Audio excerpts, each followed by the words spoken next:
My name is Brian Yakel. I'm from Ramsey, Minnesota. Me and my wife, we've known each other over half of our lives. We grew up actually going to the same church, and God brought us together in high school. Actually, we started dating. So in 3 days, it'll be 12 years that we've been dating. It'll be our 7th wedding anniversary coming up in September, but I couldn't think of a better person to be with.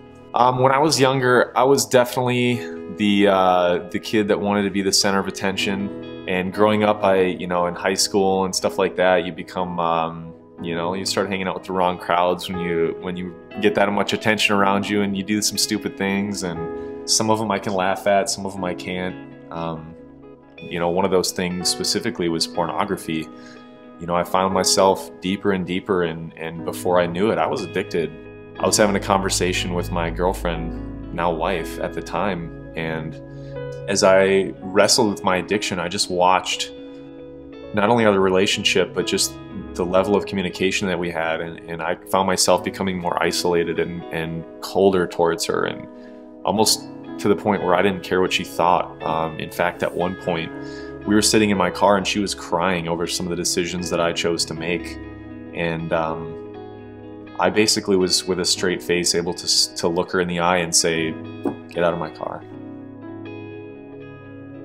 Man, it was just it was unbelievable looking back at that moment in my life, saying that I could do that to somebody that I loved so much.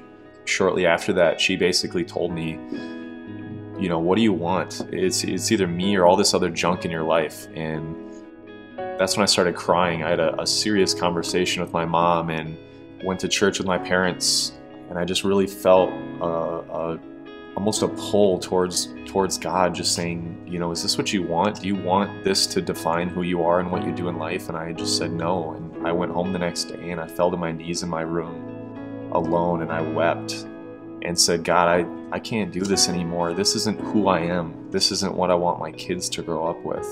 And as soon as I hit my knees, I just felt the presence of God fall, and the joy of His grace and His truth about no matter how many decisions you make, no matter how many dumb things you can do, you can never fall from the grace of God, which is just incredible. And for me, that helped me love my wife better, that helped me love my kids better, that helped me do my job better. I mean, every area of my life that I didn't even think it could affect, it affected in a positive way. As soon as I chose that this is my problem, this is how I need to get free from it, and then truly letting God release me and change for the better.